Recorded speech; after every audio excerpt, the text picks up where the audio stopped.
Hello everyone, good morning. Welcome back to my channel Jhuma De. আবার চলে আসলাম new আর একটা blog নিয়ে। এই যে ব্লগটা দেখছো, এই ব্লগটা হলো আমার খ্রিস্টমাসের দিনের। তো হঠাৎ করে আমার শরীরটা এত খারাপ হয়ে যায় খ্রিস্টমাসের দিন, মানে আমি কি বলবো, তোমরা ব্লগটা দেখো তবে বুঝতে পারবে কি হয়েছে আমার এরকম। তো আমি সকালবেলা উঠেছি, উঠে আমার যেগুলো বাসি কাজ থাকে করে মুখ ধুয়ে আসলাম। তো ভাবলাম ব্লগটা শুরু করে দিই। আজ খ্রিস্টমাস যেহেতু কী কী স্পেশাল হয় তোমাদের সাথেও শেয়ার করব। আর হ্যাঁ, সকাল 6টা বাজে তখন দাদা চলে এসেছে, সকালে এসে পৌঁছেছে। তো তারপর আমি মুখ ধুয়ে আসলাম, তো মা চা ম্যাগি এগুলো করছে। তো ম্যাগিটা বানিয়ে নিয়েছে, মা ডাকছে খাওয়ার জন্য, যাই এখন খেতে। জল নিয়েছি আর ইনো নিয়েছি, এখন খাবো। কারণ এত বমি বমি লাগছে, গ্যাসের থেকেই নাকি জানি না, সকাল থেকেই পেট কীরকম করছে, পাকাচ্ছিল পেটটা। তার মাঝে এখন খেয়েছি ম্যাগি। ম্যাগি খাওয়ার পর আরও যেমন কেমন লাগছে। তো ভাইয়েরও শরীর খারাপ, ভাই একবার বমি করেছে, এখন ঘুমিয়ে আছে। তো আমি মনে হয় আমারও হয়ে যাবে, ঠিক নেই। তার জন্য আগে আমি ইনোটা খেয়ে নিই।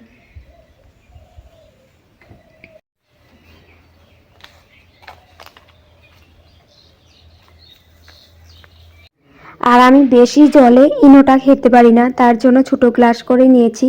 আর তোমাদেরকে দেখাতে গিয়ে আবার একটু পড়েও গেছে নিচে। তো ইনোটা খাওয়ার পর অল্প টাইম না এখানেই বসে আছিলাম, জানলাটার সামনে এত সুন্দর রৌদ্র আসে, এখানেই বসেই মানে মোবাইল টিপছিলাম। তো দু একটা আবার শর্টসও করেছি, কিন্তু তারপরে না হঠাৎ করে আমি মোবাইলটা রাখতে পারিনি, জানলা ঘর মানে হঠাৎ করে এরমভাবে এসেছে, মানে তোমাদেরকে বোঝাতে পারবো না। তখন যদি কেউ আমার মোবাইলটা দিয়ে মানে ভিডিওটা করতো, তোমরা দেখলে বলতে, মানে এরকমভাবেও যে মানুষের হয় কোনোদিনও কিন্তু আমার এরম হয়নি। নাকে মুখে দিয়ে আমার যে জানলার ওয়ালটা আছে, পুরো ওয়াল ঘর দুয়ার একদম ভরে গেছে। তারপর মানে আমি যত করছি বমি, তার থেকে দ্বিগুণ বমিটা দেখে আরও হচ্ছে, মানে আর থামছেই না। তারপর দেখি সারা ঘর, এগুলো দেখে আমার আরও ঘৃণা লাগছে। তারপর ভাই আবার আমার বিছনাতে ঘুমিয়ে আছিল, তো ওই মানে আমার এরকম অবস্থা দেখে ওরও সকালবেলা যেহেতু হয়েছে, তো ওই উঠে গেছে, উঠে মাকে ডাকছে। আর দাদা দৌড়ে এসেছে, দাদা এসে তাড়াতাড়ি আমার পিঠে মালিশ করছে, মাথায় জল দিচ্ছে, কি করবে মানে বুঝতে পারছে না আমার এরকমভাবে মানে হয়েছে, নাকে মুখে দিয়ে বেরিয়েছে। তারপর মা এসে আবার মাথায় বেশি করে তেল দিল, জল দিল। তারপর মা বলছে মা ক্লিন করবে, কিন্তু মাকে বললাম যে তোমার ক্লিন করতে হবে না, কারণ এত নোংরাভাবে হয়েছে মানে নিজেরও ঘৃণা লাগবে। তার মধ্যে মারও বমি বমি লাগছিলো বলছিল। তারপর আমি ঘরটা ক্লিন করে যেগুলো মানে নোংরা হয়েছিল সব কিছুতে জল দিয়ে পরিষ্কার করে তারপর নিজে একটু স্নান করে আসলাম। তো স্নান করে এসে আমি কাপড় জামাগুলো বাইরে মেলতে পারছি না, মানে এরকমভাবে আর মানে মেলে আর উঠানে আসতে পারিনি, একদম উঠান ভরে একদম আবার করেছি, এরকমভাবে মানে অবস্থা হয়েছে আমার। আমি নিজেও ভাবতে পারিনি যে এরকম কিন্তু হয়নি কোনোদিনও, হয়েছে যদিও তো এরকম আমার নাকে মুখে দিয়ে বেরোয়নি। তারপর কিচ্ছু খাইনি, তো এখন প্রায় দুপুর হয়েছে।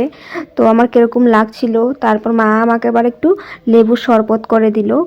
তো খাওয়ার পর না জিভাটা আবার কেমন লাগছে, পেট আবার পাকাচ্ছিল, মানে তোমাদেরকে বুঝাতে পারবো না। মানে একটু পর পর আমার মানে এরকমভাবে নাকে মুখে ছুটছে, মানে তোমাদের কিভাবে বলবো। আর আজ খ্রিস্টমাসের দিন দাদাও এসেছে ঘরে, দাদার মনটা খারাপ হয়েছে এগুলো দেখে। এদিকে ভাই করছে, এদিকে আমি করছি, আমার মানে অতি মাত্রায় হয়েছে। তারপর মা এগুলো দেখে সহ্য করতে না পারে, দাদার কাছে ট্যাবলেট ছিল ওগুলো খেয়েছি, খাওয়ার পরেও কিন্তু কমেনি। তারপর মা দেখতে না পারে, সহ্য করতে না পারে, মা গিয়েছে নিজেই। তারপর ভাইয়ের জন্য আমার জন্য ওআরএসএল আনলো, তারপর ভালো মেডিসিন এনেছে, অনেকগুলো মেডিসিন এনেছে, আনার পর ভাইকে এখন দিচ্ছে। ওখানে আবার ভাই আছে, ওই যে নিচে যে একটা কাপড়ের টুকরা পেতে আছে, কারণ ভাইও করছে বারবার, তার জন্য উঠে যেতে পারে না, উঠতেই পারে না, না উঠতেই নাকে মুখে দিয়ে বেরিয়ে যায়। তারপর আমি আমার বিছনাতে, ভাই ভাইয়ের বিছনাতে আছে।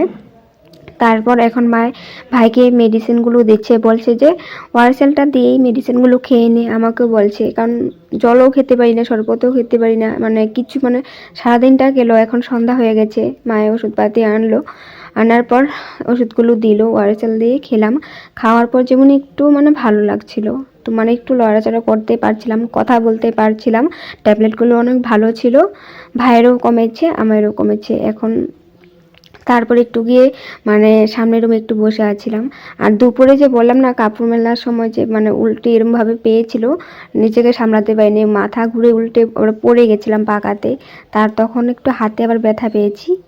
তো হাতটাতে কিন্তু কেঁচা খেয়েছি ভালো করে, তার জন্য ছাল গেছে।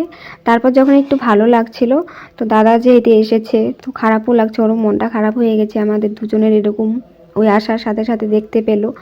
তারপর মা আবার একটু গেছে আমাদের ফ্রেন্ডের ঘরে, ওর মার অপারেশন করেছে, এসেছে যে আমাকে ডেকেছিল, আমি তো যেতে পারবো না, শরীর একদমই খারাপ।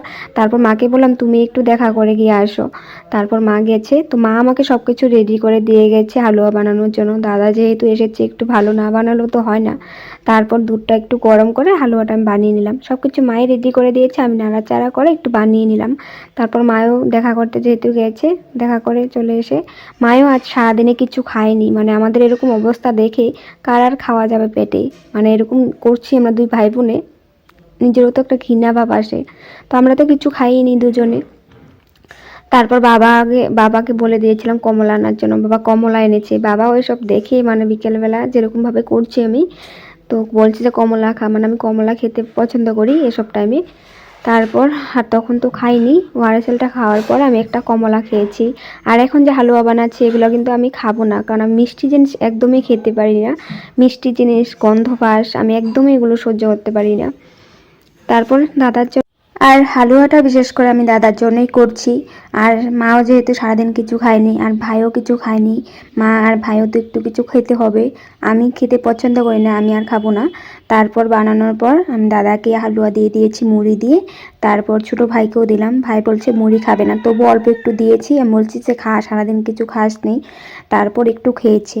তারপর মাকেও দিয়ে দিয়েছি, চা বানিয়েছিলাম, তো মা ভাই সবাই খেয়েছে, আর আমি একটু এসে ঘুমিয়ে আছিলাম। তারপর মাকে বলেছি আমি আর দুপুরে রান্না বাড়া যেগুলো করেছো ওগুলো আর খাবো না, কারণ মশলাপাতি দিয়ে যা করেছো ওগুলো খেতে পারবো না। তারপর মা রাত্রেবেলাতে সিদ্ধ ভাত মাখা করলো অল্প একটু করে, তারপরে একটু সিদ্ধ ভাত মাখা খেলাম। খাওয়ার পর দেখি শরীরটা ভালো লাগছে, তারপর ঘুমাতে চলে আসলাম। আজ তোমাদের সাথে আমার এরকম ব্লগটা, ক্রিসমাসের দিনের ব্লগটা এরকম শেয়ার করতে হলো। তো যাই হোক, ভালো লাগলে লাইক শেয়ার করো, আবার আসবো নেক্সট ব্লগে। Bye bye.